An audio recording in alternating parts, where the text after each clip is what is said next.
18 سالہ جوان سالیہ کی سواری میری شادی میری پسند سے ہوئی تھی۔ میری بیوی خوبصورت ترین عورت تھی اور میری سالی بھی کسی سے کم نہیں تھی۔ میری شادی کو 3 سال ہو چکے تھے۔ میری بے تکلفی میری سالی کے ساتھ کافی زیادہ تھی۔ میرے سسرال پٹھان فیملی سے تعلق رکھتا ہے۔ ان کے خاندان کی ساری لڑکیاں ایک دم سفید ہیں اور بہت خوبصورت ہیں۔ سالی کی عمر اس وقت 20 سال تھی، جبکہ میری بیوی 22 سال کی تھی اور میری عمر 28 سال تھی۔ میں اس وقت ایک کمپنی میں بہت اچھی جاب پر تھا۔ میرا ٹرانسفر کمپنی نے ایک دوسرے شہر کر دیا تھا، جہاں نہ تو میرے گھر والے تھے اور نہ ہی میرے سسرال والے۔ یہ دونوں ایک ہی شہر میں رہتے تھے۔ میں اپنی بیوی کو لے کر اس گھر میں شفٹ ہو گیا تھا۔ میری بیوی کا نام ماریا تھا، جبکہ میری سالی کا نام لائبہ تھا۔ ایک دن میری بیوی نے مجھے بتایا وہاں گھر میں کچھ پرابلم ہے اور لائبہ کافی ڈسٹرب ہے۔ میں نے اسے لائبہ کے آنے والی بات سنی تو کیونکہ لائبہ کو نزدیک رہنا تو میری دلی خواہش تھی۔ میں اس کو اپنے قریب تو نہیں کر سکتا تھا، مگر اس کو اپنے قریب تو رکھ سکتا تھا۔ حالانکہ میرے دل میں اس کے ساتھ محبت تھی، شدید خواہش تھی۔ وہ ایک ایسی لڑکی تھی جس میں پیار کوٹ کوٹ کر بھرا تھا۔ کس پاگل کا دل نہیں چاہے گا کہ اس کے ساتھ محبت کرے۔ میں بھی آخر ایک مرد تھا، ایک روٹی سے پیٹ کہاں بھرتا تھا۔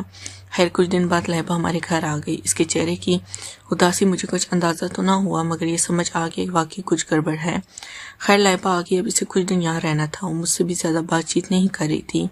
میں آپ کو یہ بتانا بھول گیا کہ میری بیوی اپنا وقت گزارنے کے لیے اسکول میں پڑھا رہی تھی۔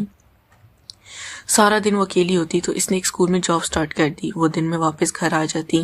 خیر لائبہ کو رہتے 1 ہفتہ ہو گیا ہے اور میں اور میری بیوی تقریباً روزانہ ہی باہر لے جاتے اور رات کو دیر سے واپس آتے تاکہ لائبہ کا دل بہل جائے۔ میں نے اپنی بیوی سے پوچھا کہ وجہ کیا ہے جو لائبہ اتنی اداس اور اپسیٹ ہے، تو میری بیوی نے بتایا کہ اب وہ اس کی شادی اس کی مرضی کے خلاف کرنا چاہتے ہیں۔ وہ کسی اور لڑکی میں دلچسپی رکھتی ہے، جبکہ والد اس کے خلاف اپنے دوست کے بیٹے سے اس کی شادی چاہتے ہیں اور اس کے ساتھ زبردستی کر رہے ہیں۔ میں یہ سن کر سوچنے پڑ گئی کہ اب کیا کیا جائے۔ لائبہ تو کسی اور میں دلچسپی رکھتی ہے، وہ تو کبھی بھی ہاتھ نہیں رکھنے دے گی، اور اگر اس نے شور مچا دیا تو میری تو زندگی تباہ ہو جائے گی۔ مگر ایک رات اچانک میرا اندازہ غلط ثابت ہو گئے۔ میری بیوی اس رات مزے سے میرے ساتھ بھرپور نیند میں تھی۔ مجھے پیاس محسوس ہوئی تو میں اٹھا اور فریج سے پانی نکالنے لگا تو معلوم ہوا کہ کمرے میں رکھے فریج میں ایک بھی بوتل ٹھنڈے پانی کی نہیں ہے۔ تو میں نے کمرے سے باہر جا کر فریج سے پانی پینا چاہا۔ میں باہر نکلا تو دیکھا کچن کے سامنے ٹیلی فون کا سٹینڈ تھا، جہاں لائبہ کھڑی کسی سے فون پر باتیں کر رہی تھی۔ اس نے مجھے نہیں دیکھا تھا۔ میں اس سے آہستہ چلتا ہوا کسی نہ کسی چیز کی اور لیتا لائبہ کے نزدیک پہنچ گیا۔ میں یہ دیکھ کر حیران رہ گیا۔ وہ ہدایت اور عمل پیرا تھی جو اسے فون پر مل رہی تھی۔ شاید وہ اپنے بوائے فرینڈ سے باتیں کر رہی تھی اور ان کے تعلقات کافی زیادہ تھے، جو کہ شاید محبت تک جا پہنچے تھے۔ لائبہ سے باتوں میں بھی اپنی چاہ تو محبت کی طلب کا اظہار کر رہی تھی، اور وہ لڑکا شاید اس کو گائیڈ کر رہا تھا کہ کس طرح اس وقت یہ سب دیکھ کر مجھے حیرت کا جھٹکا تو لگا، مگر میری خوشی کی انتہا بھی نہ رہی کیونکہ میں اس کا ساتھ تھا۔ اب تک میں یہ سمجھ رہا تھا، مگر ان کے تعلقات کا اندازہ کر کے میں نے یہ اندازہ لگا لیا کہ اب لائبہ پر ہاتھ ڈالنا مشکل نہیں ہے۔ اگر اس نے شور بھی مچایا تو میں اس کو اس فارم پر ہونے والی بات چیت اور حرکتوں کا بتا کر بلیک میل کر سکتا ہوں۔ اب میرے ہاتھ میں لائبہ کی کمزوری آ گئی تھی۔ خیر یہ سب دیکھ کر میں پانی پیے بغیر واپس آ گیا اور اس کے بعد مجھے نیند نہیں آئی۔ میں پوری رات سوچتا رہا، منصوبہ بناتا رہا کہ کس طرح لائبہ پر ہاتھ رکھا جائے کہ وہ آرام سے میری ہو جائے۔ خیر اسی سوچ بچار میں صبح ہو گئی اور میرے آفس جانے کا وقت ہو گیا۔ میں نے اپنی بیوی سے پوچھا کہ لائبہ ابھی تک سو رہی ہے، ناشتہ نہیں کرے گی؟ وہ اس میں جواب دیا، ہاں پتہ نہیں ابھی تک سو رہی ہے، شاید طبیعت ٹھیک ہو، دیکھ لوں گی، اب ناشتہ کر کے آفس جائیں، مجھے بھی دیر ہو رہی ہے اسکول سے۔ میں اس کی بات سن کر میرے آفس کا ناشتہ مصروف ہو گیا اور تھوڑی دیر بعد آفس کے لیے روانہ ہو گیا۔ آفس میں بھی سارے دن میں منصوبہ ہی بناتا رہا۔ پھر شام کو واپس آیا تو میری بیوی میرے لیے خوشخبری لے کر بیٹھی تھی۔ اس نے بتایا کہ اسکول میں ایک سیمینار ہو رہا ہے، اس کو 2 دن کے لیے ہیڈ کوارٹر طلب کیا گیا ہے جو دوسرے شہر میں تھا۔ میں نے اس کہا ٹھیک ہے، میں آفس میں چھٹیوں کے لیے اپلائی کر دیتا ہوں، پھر ساتھ چلیں گے۔ اس نے جواب دیا، نہیں مجھے اکیلے ہی جانا ہوگا، کسی کے ساتھ نہیں جا سکتی کیونکہ اسکول کی اور بھی ٹیچرز ہیں جو جا رہی ہیں، سارا انتظام اسکول کر رہا ہے، ہماری رہائش اور ٹرانسپورٹ وغیرہ کا۔ یہ سن کر میں تو خوشی کا کوئی ٹھکانہ نہ تھا۔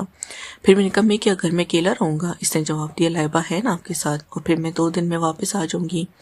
میں نے اداس ہونے کی ایکٹنگ کرتے ہوئے اس کو اجازت دے دی۔ پھر ہم لوگوں نے کھانا کھایا اور سونے کی تیاری کرنے لگے۔ میں نے اپنی بیوی کو اپنے اعتماد میں رکھنے کے لیے اسے پوری رات بھرپور ایکٹنگ کی۔ وہ صبح جب اٹھی تو بڑی خوش تھی کہ اس کو اتنا پیار کرنے والا شوہر ملا ہے۔ خیر میری بیوی فٹافٹ تیار ہوئی، پھر اس طرح وقت گزرا اور رات کے کھانے کے وقت ہو گیا۔ لائبہ نے بہت اچھا کھانا بنایا۔ میں کھانا کے دوران کھانے کی تعریف کرتا رہا۔ وہ شکریہ ادا کر کے خاموشی سے کھانے میں مصروف رہی۔ خیر کھانے وغیرہ سے فارغ ہو کر لائبہ تو برتن دھونے چلی گئی اور میں چپ چاپ اپنے کمرے میں چلا گیا۔ جیسے مجھے سمجھ نہیں آ رہی تھی لائبہ سے کس طرح بات شروع کروں۔ ابھی سوچتے کچھ دیر ہی گزری تھی کہ دروازے پر دستک ہوئی۔ میں نے بولا آ جاؤ۔ لائبہ اندر آ گئی۔ میں نے کہا کیا ہوا، ٹھیک ہو؟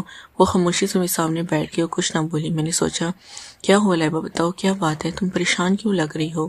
پھر مجھے بالکل ایک دم سے رونا شروع ہو گئی۔ میں اٹھا اور اس کے نزدیک گیا اور اس کو تسلی دینے لگا۔ کچھ دیر ہونے کے بعد وہ چپ ہوئی تو پھر اپنی کہانی سنانا شروع کر دی۔ اس نے بتایا کہ وہ کسی لڑکے سے محبت کرتی ہے، اس سے ملی بھی کئی دفعہ ہے، اس کے سوا کسی اور سے شادی نہیں کرنا چاہتی اور اس کو میری مدد کی ضرورت ہے۔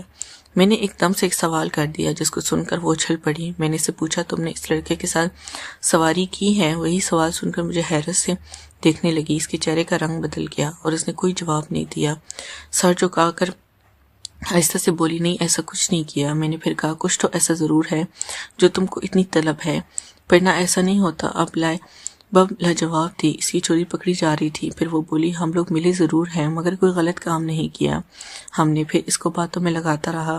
آخر کار ان دونوں نے پیار بھی کیا۔ میں نے پوچھا تمہیں بہت طلب ہے اس کی؟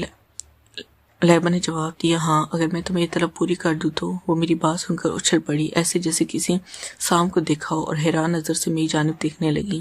پھر میں نے اس کو باتوں میں لگایا اور یہ سمجھانے کی کوشش کی کہ دیکھو تم بھی جوان ہو، میں بھی، مجھے بھی محبت کی ضرورت ہے اور تمہیں بھی۔ تم اس کے بغیر نہیں رہ سکتی، میں اپنی بیوی کے بغیر نہیں رہ سکتا۔ آج کی رات ہم دونوں اپنی ضرورت پوری کر سکتے ہیں اگر تم چاہو، اور کسی کو پتہ بھی نہیں چلے گا۔